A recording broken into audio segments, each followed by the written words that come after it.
एक गांव के बारे में बयान किया जाता है जहां पर कुदरत की बेपनाह नेमत थी। अल्लाह पाक ने वहां के लोगों को माला माल किया हुआ था। ऐसी नेमतें जिन नेमतों को देखकर इंसान अक्सर मकरूर हो जाया करता है। वहां पर कुछ ही मुसलमान थे और सबसे बड़ी और बुरी बात यह थी कि वहां के तमाम लोग काफिर थे। वह कुफार अपनी दौलत पर बहुत फक्र किया करती थी, क्योंकि उनमें से हर एक इंसान बहुत दौलतमंद था और किसी के पास पैसों की कोई कमी नहीं थी। वहां के सरदार की एक इकलौती बेटी थी जिसको सरदार बेपनाह प्यार करता था। उस सरदार की बेटी बहुत ज्यादा घमंडी और जालिम थी। वहां पर गरीब लोग सिर्फ मुसलमान थे। तमाम काफिर एक दूसरे की मदद करते थे, लेकिन मुसलमान की मदद करने वाला कोई नहीं था और ना ही वहां पर उन्हें देखने वाला कोई था। सरदार की बेटी को काला जादू में खूब महारत हासिल थी और जादू की वजह से वो वहां पर रहने वाले गरीबों पर बहुत जुल्म किया करती थी। तमाम मुसलमान उससे बहुत परेशान थे। वो लोगों को गुलाम बनाती, मजदूर करवाती और अगर उनमें से कोई उसकी बात नहीं मानता तो वो उनको कैदी बनाकर अपने इशारे पर नचाया करती थी। उस बस्ती में एक का दुक्का मुसलमान थे जिनका कोई भी हाल नहीं पूछता था। कोई उनको बचाने वाला भी नहीं था। जब उस सरदार की बेटी का जुल्म बेहद ज्यादा बढ़ गया तो मुसलमान में से एक बूढ़े शख्स ने अल्लाह ताला के हुजूर गिड़गिड़ाकर दुआएं की, या अल्लाह, हमारी चंद नस्ल जो यहां पर बची हैं उन नस्लों को तू बच्चा ले। इस सरदार की बेटी ने हमारा जीना दुश्वार कर दिया है। यहां कोई भी इंसान हमारा हाल नहीं पूछता और ना हमारे पास दौलत है, ना जिस्मानी ताकत है। या अल्लाह, हमारे लिए कोई ऐसा बंदा भेज दे जो ना सिर्फ ताकतवर हो बल्कि वो इस जादूगरनी को यानी सरदार की बेटी को हरा भी सके। अल्लाह ताला ने उस बूढ़े की दुआ को कबूल कर लिया और यूं उस जगह पर एक अल्लाह वाले को भेज दिया और वो अल्लाह वाले ऐसे ही बस्ती में दाखिल नहीं हुए, बल्कि एक दिन कुछ अजीब वाकया हुआ। उन काफिरों का सरदार जंगल में घूमने के लिए निकला हुआ था। बड़ी शान से वह चलता हुआ सफर कर रहा था। अचानक एक जहरीला सांप उसको सामने आ गया। उस जहरीले सांप ने करीब आकर उसे डंस लिया और वह बेहोश होकर जमीन पर गिर पड़ा। उसके जो साथी थे उन्होंने जब अपने सरदार की हालात देखा कि एक जहरीला सांप काट कर चला गया है, वो फौरन उसको उठाकर घर लाया गया ताकि उसके जान बचाने के लिए कुछ किया जा सके। उस लड़की ने अपने बाप की जब ये हालत देखी तो आसपास के बड़े बड़े हकीमी को बुलाया गया, लेकिन अजीब बात यह थी कि लाख कोशिशें के बावजूद जहर को निकालने में वो सारे नाकाम रहे और जहर तेजी के साथ उसके जिस्म में फैलता चला जा रहा था। लेकिन उस वक्त वहां एक दरवेश की आमद हुई। एक अल्लाह वाले वहां पर आ गए।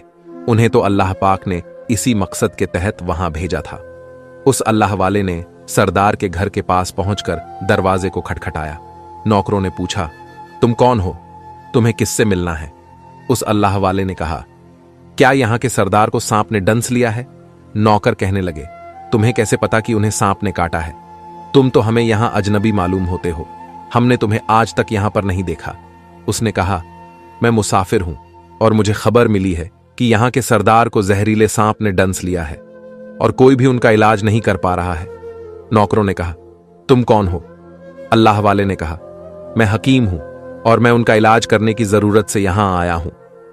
वो नौकर अल्लाह वाले की हालत को देखकर हंसने लगे, क्योंकि आपने फटे पुराने कपड़े पहन रखे थे और देखने से बहुत गरीब मालूम देते थे। वह नौकर कहने लगे, तुम इतने बड़े सरदार का इलाज करोगे? अरे यहां आसपास की बड़े बड़े हकीम बुलाया गया। हमारे सरदार के पास पैसों की कोई कमी नहीं है और तुम जैसे गरीब से वो भला अपना इलाज क्यों करवाएंगे? अल्लाह वाले ने कहा, अगर तुम चाहते हो कि तुम्हारे सरदार की जान बच जाए तो फिर मुझे अंदर आने दो। वो गुलाम कहने लगा, ठीक है, हम अंदर से इजाजत लेकर आते हैं। नौकर अंदर गया और सरदार की बेटी से कहा, बाहर एक गरीब आया है जो फकीर मालूम देता है, लेकिन कहता है कि मैं जहर का इलाज कर दूंगा और जहर जो तेजी के साथ फैलता जा रहा है उसको निकालकर फेंक दूंगा। उसकी बेटी कहने लगी, ठीक है, उसको अंदर बुलाओ। जब वो अल्लाह वाले उस घर के अंदर आए तो देखा सरदार जहर के दर्द से तड़प रहा है और अपनी टांग को बार बार बिस्तर पर पटक रहा है। उन अल्लाह वाले ने उसकी पैरों की तरफ देखा और जहां सांप ने काटा था उस जगह अल्लाह वाले ने थूक दिया और फौरन वहां से भाग गए। उसकी सारे सिपाही और उसकी बेटी ये देखकर हैरान हो गए कि ये भला कौन सा दीवाना है। कमरे में आया और इलाज करने की बजाय उस जगह पर थूक दिया जहां पर सांप ने काटा था और भाग भी गया। उसको कोई गिरफ्तार भी नहीं कर सका। सरदार की बेटी गुस्से में तिलमिला रही थी कि इसने तो गुस्ताखी की है। उसने कहा, चलो कोई बात नहीं, थूक को साफ करो, मैं अभी उसे गिरफ्तार करवाती हूं। लेकिन जैसे ही हकीम ने थूक को साफ करने के लिए रुमाल बढ़ाया तो यह देखकर हैरान होते हुए रुक गया। उसने उंगली से थूक को सांप के काटने वाली जगह पर अच्छी तरह से मल दिया। सरदार की बेटी कहने लगी, आप ये क्या कर रहे हैं? उस फकीर बाबा ने मेरे बाप की टांग पर थूक दिया और आप उसी थूक को मल रही हैं। हकीम ने अपने हाथ की इशारे से सरदार की बेटी को रोक दिया। जैसे ही उस थूक को उस सरदार के टांग पे मला गया, फौरन जहर का असर खत्म हो गया।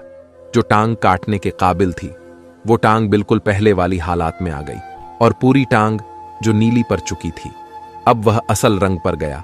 और जब वो कबीले का सरदार होश में आया तो हैरान रह गया।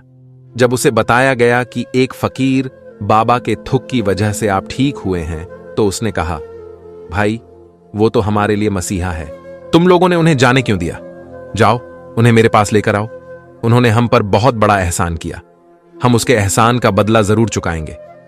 उसकी बेटी जो खामोशी से अपने बाप को देख रही थी उसने कुछ भी ना कहा। गांव के सरदार के कहने पर सारे सिपाही उन अल्लाह वाले को ढूंढने के लिए निकले। वो लोग चारों तरफ फैल गए लेकिन कहीं भी उनको उस अल्लाह वाले का पता ना चला। फिर जब सिपाही तलाश करते हुए जंगल में दाखिल हुए, वहां एक दरख्त के नीचे एक आदमी को इबादत करती हुई देखा। वो गौर से उस अल्लाह वाले को देख रहे थे। ये क्या कर रहा है? ये किस तरह की इबादत कर रहा है? हम लोग तो अपने बूतों के आगे हाथ जोड़ते हैं और ये ना जाने किसका सजदा कर रहा है। खैर, इबादत के बाद फौरन उन अल्लाह वाले को पकड़ लिया गया और गांव की सरदार के सामने पेश किया गया। वो कहने लगा, आप कौन हैं, कहां से आए हैं? सबसे पहले तो गुस्ताखी की माफी चाहता हूं। मेरे लोगों ने आपकी बहुत बेइज्जती की, लेकिन आपकी वजह से आज मैं जिंदा हूं। हम गुनहगारों की आंखें आपको पहचान ना सकी, इसके लिए मैं माफी चाहता हूं और आपसे दरख्वास्त करता हूं कि आप मेरी तरफ से ये कीमती लिबास यानी कपड़े और ये अरबी घोड़ा कबूल कीजिए।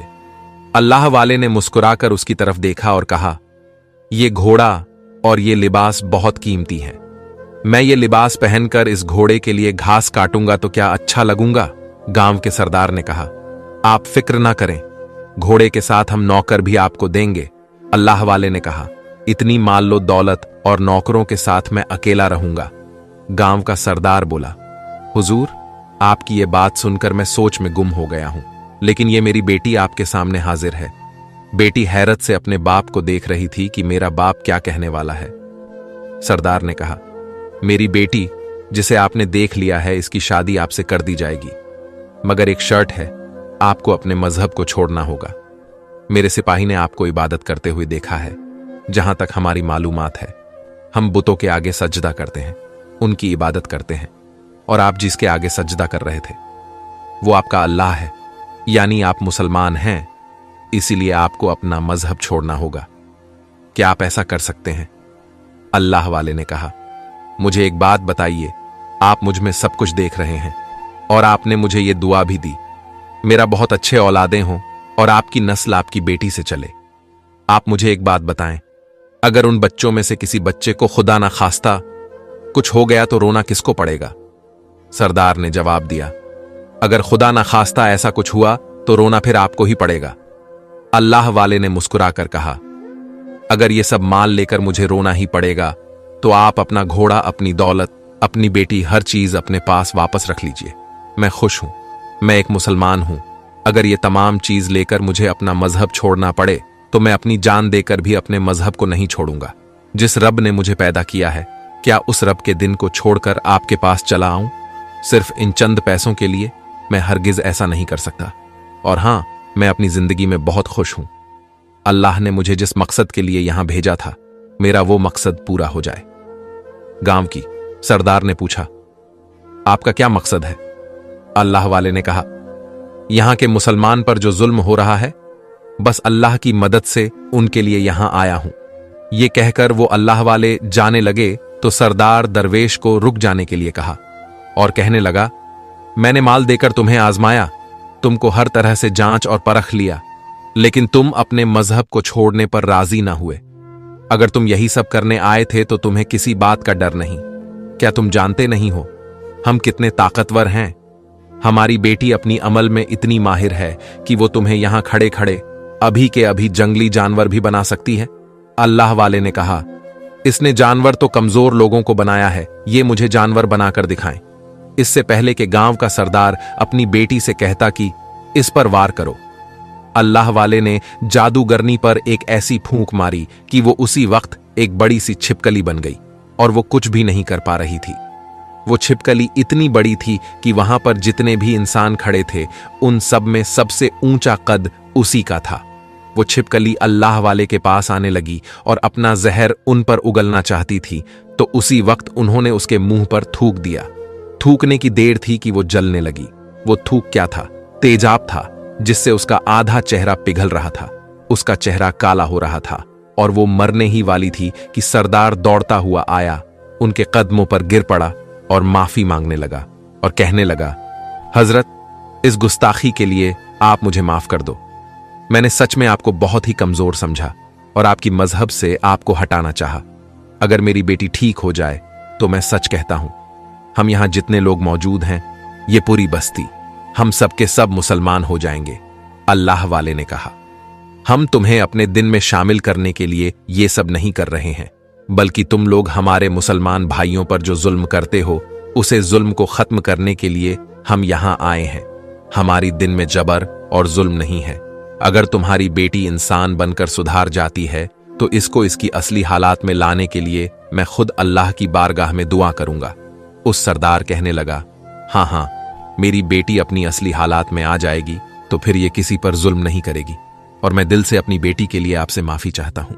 आज से आइंदा ये कोई भी काला जादू कोई भी अमल नहीं करेगी और किसी मुसलमान पर ये कोई भी जुल्म नहीं करेगी। बस आप इसे दोबारा इंसान बना दें। अल्लाह वाले ने उस छिपकली पर दोबारा से फूंक मारी तो वो फिर से इंसान बन गई और अल्लाह वाले के कदमों से लिपट गई और कहने लगी, मुझे माफ कर दे, मुझे माफ कर दे। मैंने अपने आप को बहुत ताकतवर समझा। उस लड़की का आधा चेहरा जलकर काला हो चुका था। वो कहने लगी, मैं आज अपनी बाप के साथ आपके दस्ते मुबारक पर मुसलमान होना चाहती हूं और ये वादा करती हूं कि आज से इस बस्ती में कोई भी काफिर, कोई भी मुसलमान नहीं होगा, बल्कि सब आपस में मिलजुल कर भाईचारे के साथ रहेंगे और सब मुसलमान हो जाएंगे। और फिर यूं एक अल्लाह वाले के हाथों पर उस बस्ती का सरदार और उसकी बेटी ने इस्लाम कबूल कर लिया। फिर सरदार ने अल्लाह वाले से अपनी बेटी का निकाह कर दिया और फिर उस बस्ती में हमेशा के लिए अमन कायम हो गया। प्यारे दोस्तों, मजहब ए इस्लाम एक बहुत ही खूबसूरत और प्यारा मजहब है। दोस्तों, उम्मीद करते हैं कि हमारी आज की ये कहानी आपको जरूर पसंद आई होगी। आज की इस वीडियो के बारे में आपकी क्या राय है? कमेंट बॉक्स में जाकर जरूर कमेंट करें और हमारे चैनल को सब्सक्राइब करें। शुक्रिया।